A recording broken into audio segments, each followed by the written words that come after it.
Okay, anybody here not planning on having kids? Okay, super. So this applies to everybody here. Everybody here is planning on having kids. You're gonna have kids one day. Are you gonna love them? Who here is gonna love their kids? I can't say for sure. You're not sure. Okay, I understand that. It's actually more logical reasoning than everybody else. But for all the rest of you, so imagine one day you're with your, you're married. Okay, it's your significant other. Who here is gonna love their significant other? Hopefully.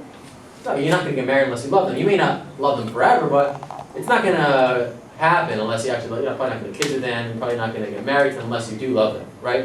That you can take that for granted. We hope. Right. I mean, Well, it does happen sometimes, not the way around. the But difference between love and infatuation, you know. you are right, It's sir. like War and Peace. They just get married like crazy and That's Yeah, they do it in, Yeah. they do it in Texas also nowadays. yeah. Spiritual marriages. What? Did you guys listen to the news? Yeah, I didn't hear It's you. crazy. They arrested this entire community of children, so about. Yeah, it was like 401. They put all these kids in custody in this polygamous Oh, the marriages. polygamous thing? But it wasn't even real polygamy. They didn't even get married. It's spiritual marriage. It just means like snap and you're married.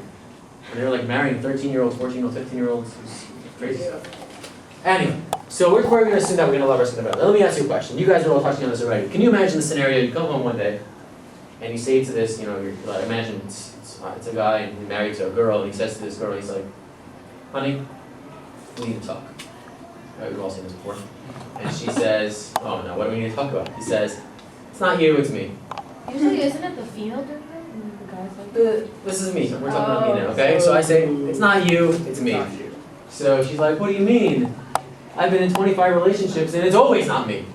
So he says, well, maybe it is you. But the bottom line is that I met a girl, she lives down the block, and I like her a lot better than you, so we're done, and I'm gonna be living with her. Now we can all imagine that happening, right? yeah. Yes. That's happened before, we've seen it a million times on TV. Can you imagine the following scenario?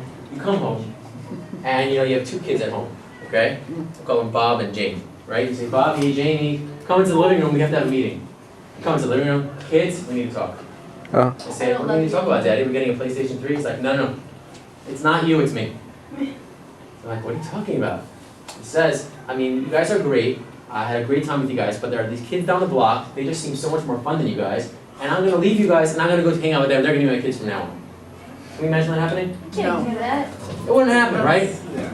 Now, there's a reason that wouldn't happen. Not just for legal reasons or like it's like out of the scope of imagination, but because there is a love that exists between kids and parents that's not going to be broken, but a love between Parental. significant others that for some reason it can disappear in a second, right?